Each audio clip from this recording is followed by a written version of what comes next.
किसी समय की बात है, एक छोटे से गांव का नाम पल्लवपुर था। यह गांव हरे भरे जंगलों और ऊंची नीची पहाड़ियों से घिरा हुआ था। गांव के लोग बड़े ही शांतिप्रिय और मिलनसार थे। इस गांव में एक ऐसी चीज थी जो इसे बाकी गांवों से अलग बनाती थी। इसके पास ही एक घना और रहस्यमय जंगल था। यह जंगल इतना घना था कि गांव के लोगों को भी इसके अंदर जाने की हिम्मत नहीं होती थी। गांव के बुजुर्ग लोग कहते थे कि इस जंगल में जादू है और इस जादू के कारण ही यह जंगल हमेशा हरा भरा रहता है। लेकिन यह भी कहा जाता था कि इस जंगल के भीतर कुछ ऐसा है जो अब तक किसी ने नहीं देखा। लोग कहते थे कि जंगल के भीतर एक रहस्यमय जगह है जहां हर सवाल का जवाब मिल सकता है। लेकिन उस जगह तक पहुंचना इतना आसान नहीं था। गांव में 3 बच्चे थे, रवि, कावेरी और अर्जुन। ये तीनों सबसे अच्छे दोस्त थे और हमेशा साथ में खेलते और नई नई चीजें खोजते रहते थे। रवि सबसे समझदार और हिम्मती था, कावेरी चतुर और बुद्धिमान थी और अर्जुन का दिल सोने जैसा था। वह हमेशा दूसरों की मदद करने के लिए तैयार रहता था। एक दिन जब वे तीनों गांव के पास वाले मैदान में खेल रहे थे तो उन्हें जंगल के किनारे एक छोटी सी पगडंडी दिखी। यह पगडंडी घने पेड़ों के बीच से होकर जा रही थी और ऐसा लगता था जैसे यह पगडंडी बहुत पुराने समय की है। तीनों बच्चों ने पहले कभी इस पगडंडी को नहीं देखा था। रवि ने उत्साह से कहा, चलो इस पगडंडी पर चलते हैं। हो सकता है हमें कुछ नया और अद्भुत देखने को मिले। कावेरी ने थोड़ा संकोच किया, क्या हमें जाना चाहिए? यह पगडंडी काफी डरावनी लग रही है। अर्जुन ने हंसते हुए कहा, डरने की क्या बात है, हम तीनों साथ हैं और अगर कुछ भी अजीब हुआ तो हम वापस आ सकते हैं। तीनों ने पगडंडी पर चलना शुरू किया। पगडंडी घनी झाड़ियों और पेड़ों के बीच से होकर जा रही थी। जैसे जैसे वे आगे बढ़ते गए जंगल और भी घना होता गया। सूरज की किरणें अब जमीन तक पहुंचने में असमर्थ थी और चारों ओर अंधेरा बढ़ने लगा था। कुछ देर बाद उन्हें एक बड़ी पुरानी और हरी भरी बेल से ढकी हुई चट्टान दिखाई दी। चट्टान के पास पहुंचते ही उन्होंने देखा कि वहां एक छोटा सा दरवाजा था। दरवाजा इतना छोटा था कि कोई भी वयस्क उस दरवाजे से नहीं निकल सकता था, लेकिन बच्चे आराम से अंदर जा सकते थे। रवि ने धीरे से दरवाजा खोला और तीनों बच्चे अंदर चले गए। अंदर का दृश्य बिल्कुल अलग था। वहां एक शानदार चमकता हुआ मार्ग था जो किसी महल की ओर जाता हुआ दिखाई दे रहा था। मार्ग के दोनों ओर बड़े बड़े पेड़ थे जिनकी शाखाएं चमचमाती रोशनी से भरी हुई थी। ऐसा लगता था जैसे ये पेड़ खुद ही रोशनी दे रहे हों। यह जगह तो बिल्कुल जादुई है, कावेरी ने हैरान होकर कहा। हमें यहाँ कुछ खास मिलने वाला है, मुझे यकीन है, रवि ने जोश में आकर कहा। तीनों बच्चे उस चमकते हुए मार्ग पर चलने लगे। जैसे जैसे वे आगे बढ़ते गए उन्होंने देखा कि मार्ग के किनारे छोटे छोटे जानवर और पक्षी भी थे जो इंसानों की तरह बोल रहे थे और एक दूसरे से हंसकर बातें कर रहे थे। एक छोटे से हिरण ने बच्चों को देखकर कहा, अरे देखो, नए मेहमान आए हैं। ये बच्चे जादुई जंगल के रहस्य को खोजने आए हैं। अर्जुन ने उस हिरण से पूछा, क्या तुम जानते हो कि इस जंगल में क्या रहस्य छिपा है? हिरण ने मुस्कुराते हुए कहा, हाँ, लेकिन वह रहस्य तुम्हें तभी मिलेगा जब तुम अपने दिल की सच्चाई और दिमाग की समझ का सही इस्तेमाल करोगे।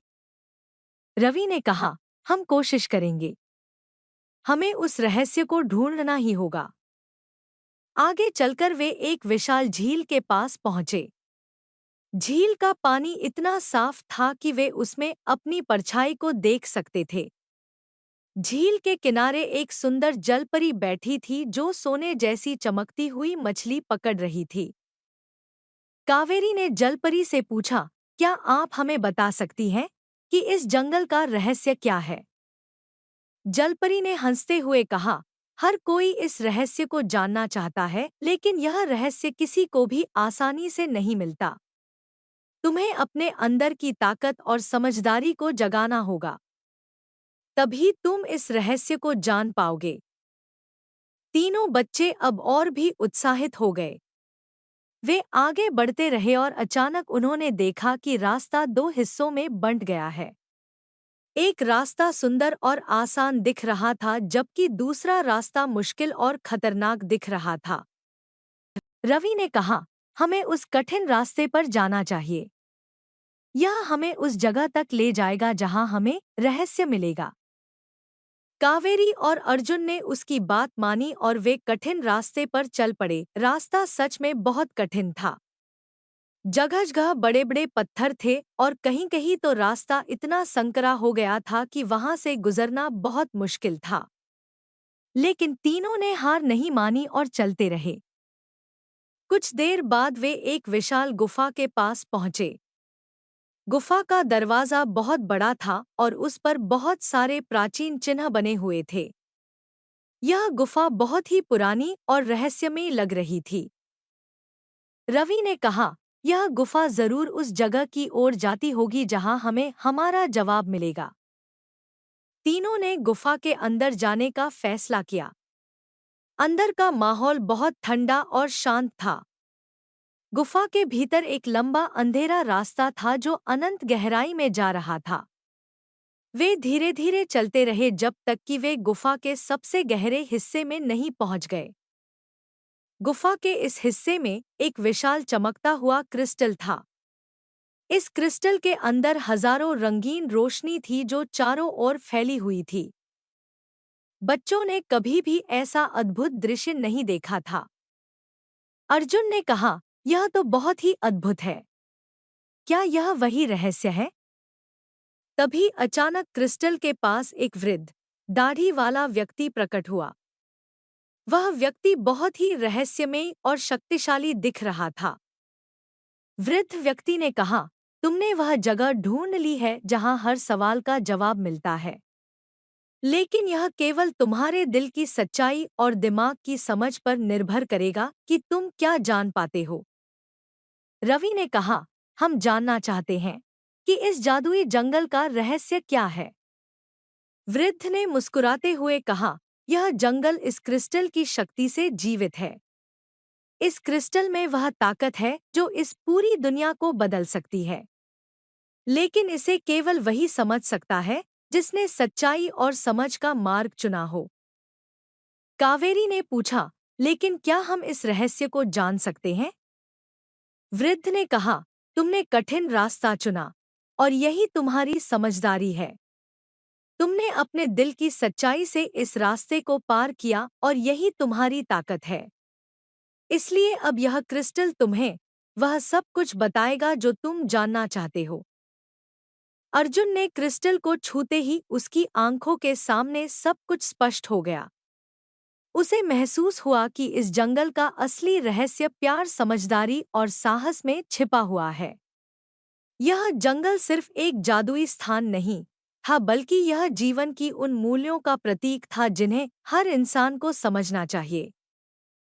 तीनों बच्चों ने महसूस किया कि असली जादू बाहरी दुनिया में नहीं, बल्कि हमारे अंदर होता है।